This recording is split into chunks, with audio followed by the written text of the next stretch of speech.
Hi, this is Dr. Anita with another Diamond Moment. Diamonds are produced through time, heat, and pressure.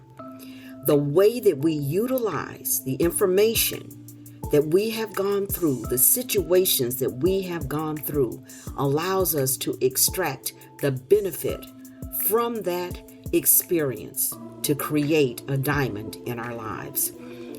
In the past few episodes, we've been talking about a documentary of the life of gospel recording artist Kirk Franklin.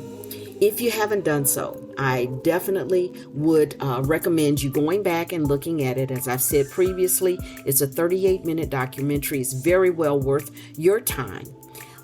It's called Father's Day. It's free on YouTube. Father's Day. And then if you haven't listened to our previous podcast, go back and begin in our Tough Questions series where we're asking ourselves tough questions, but specifically in generational influences. We started looking at it a little bit there, and I'm doing something a little different so that we can build the foundation of where I want us to go from here, which is to be able to get a faster understanding. Normally, I upload podcast about once a week, so that we have time to evaluate the material that's being presented and not just be overloaded with information and never doing anything with it, but to be able to look at what's being presented in small bites, apply it to our life, and then be ready to move to the next small bite. Well, as we're reviewing this information, I think that it would be more beneficial for us to get a little bigger pieces to it, because I want us to be able to apply it to where we are right now today.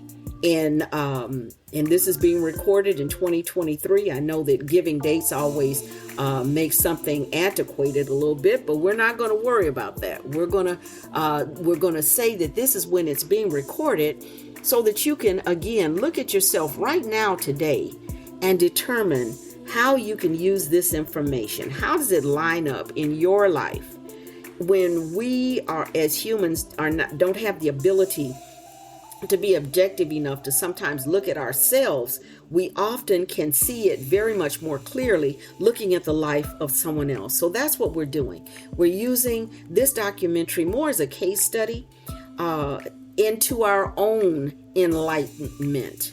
Because if we were raised in these various generations, we have experienced much of the same thing.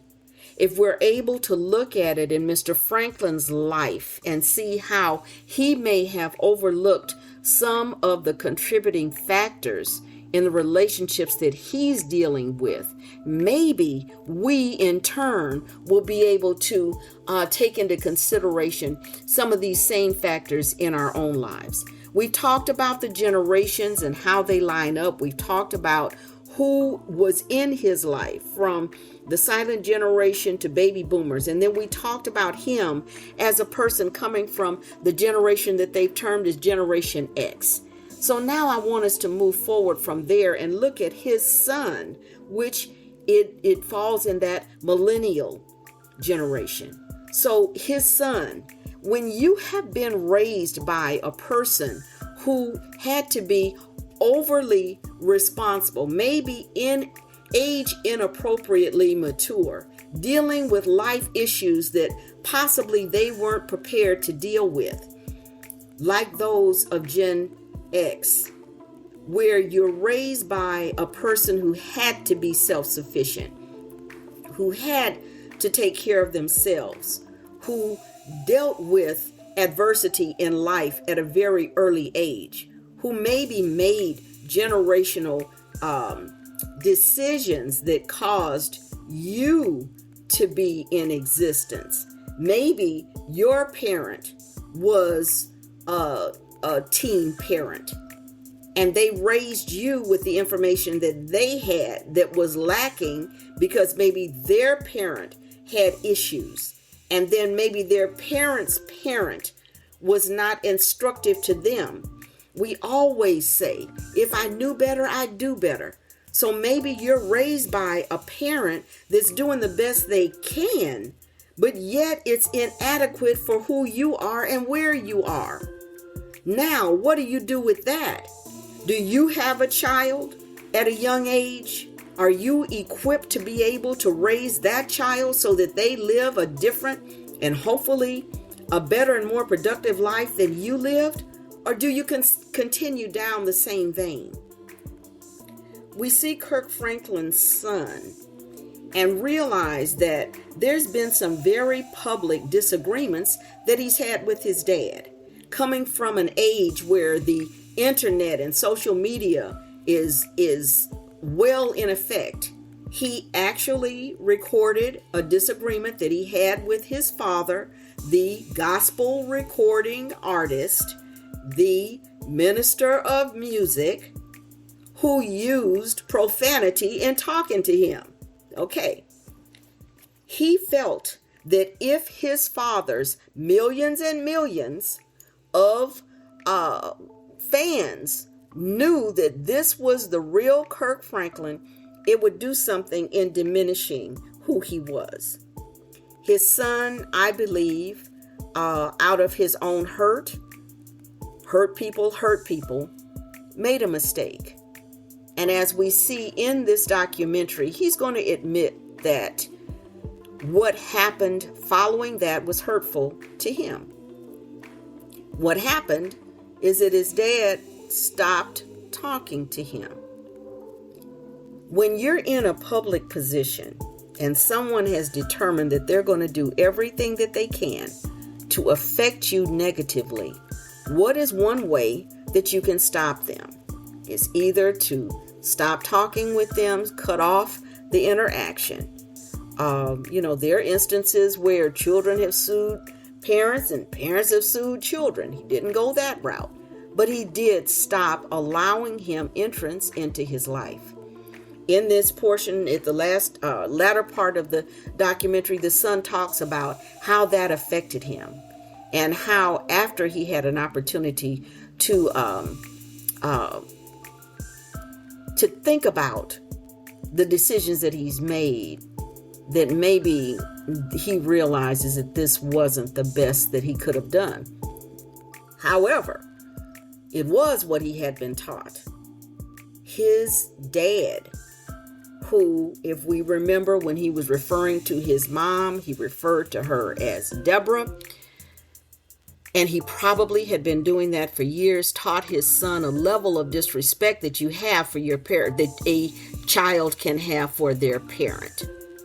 That he didn't have to call her mom or my mother. He could just call her by her first name and say whatever he needed to say or do whatever he needed to do.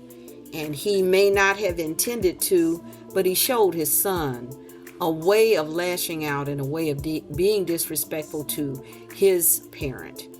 And in that, his son literally recorded a conversation that they had and then posted it online. Following that, his father did not have any further interaction with him.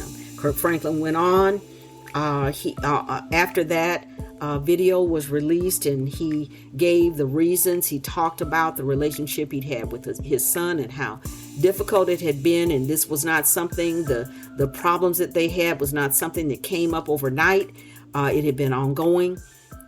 And then as you look at this documentary, when he talks about the fact that Kirk Franklin talks about the fact that he didn't have his mother to even babysit for him. He had no one when he had to go to the child support office because he was late in his child support, didn't have the money, didn't have anybody he could get the money from. He had to take his child with him. And he talks about how not having that relationship with his mother affected him. So when we look at this, you also have to look at his child's story of maybe he didn't realize what that did to his dad, to have no support, to have to take his baby who he loved and cared about, and as a man have to acknowledge the fact that he couldn't even afford to take care of his child or to get a babysitter, and have to take that same child, this same son that has disrespected him, to take him with him to the child support office to figure out how to take care of this child. Many times when you go through things that are really trying, and then the person that you're doing this for doesn't get it, it makes it even that much harder. When he was able to care for it, and when he did make it to a pinnacle of success in his life, it's obvious that he took care of his child. It's obvious that he spoiled his child. It's obvious that he gave his child what he did not have. The financial benefits that he shared with his child, and it's very obvious that if he shared them with those that are in the house with them now, and they talk about having brought him into the home and it wasn't working, and this was when the recording came out. Kirk Franklin talked about the various things that he'd done to try to mend the relationship. So when you realize that his son had what he didn't have, he had a parent in his life, he had someone that was giving to him, he had someone that was trying to help him, he had someone that was trying to support him, but he raised a son who had come from a different generation. For Gen Xers, this was a time when in our society here in the United States that a child could call Child Protective Services on their parent for getting a whipping. Okay, it wasn't that way with baby boomers. You got in trouble, it's your problem. But times change. And so the Generation X could call child support. I remember hearing a lot of people say, I'm going to call Child Protective Services on you for whipping me. Well, now you got somebody who was raised by somebody who may not have given them corporal discipline. And so they were able to say what they thought and how they thought it and do what they wanted. And then you introduce into that interaction social media, which if your father or your mother is a well-known entity, you can tell millions of people about what they did and how they are and what you want people to know. Why? Because you're angry with them. And at one point, as little kids, they say, I'm just going to hold my breath until I die. Well, you know that's not going to work. But it was a way to fight back and a way to say that I'm unhappy with what I'm dealing with. In this situation, Kirk Franklin's son takes it to the for real streets. He puts it online, and that caused a rift in their relationship that remained. It wasn't until this video that they sat down to talk with one another, and he sits down and lets his son hear the recording for what they've wanted to know, who was his father, and they get that information together. They cry together. They hug and embrace each other. They show how much each one of them loved the other. He touches his son's face and he said he wanted to do that more. He wanted to show him how much he really meant to him more. They apologize to each other, and his son accepts his father's apology. Big point. Sometimes we need to say, I'm sorry, and the other person can move forward in their life. And his son also apologizes for what he did. When you look at this story, hopefully you'll be able to see areas in your life and in your relationships that you can change. Stick with me. We're going to keep going until we get to the end of this story. And then I have some questions I want to ask to you. This is Dr. Anita. Check out the website, DrAnitaMc.com. Join me on Wisdom and keep coming back.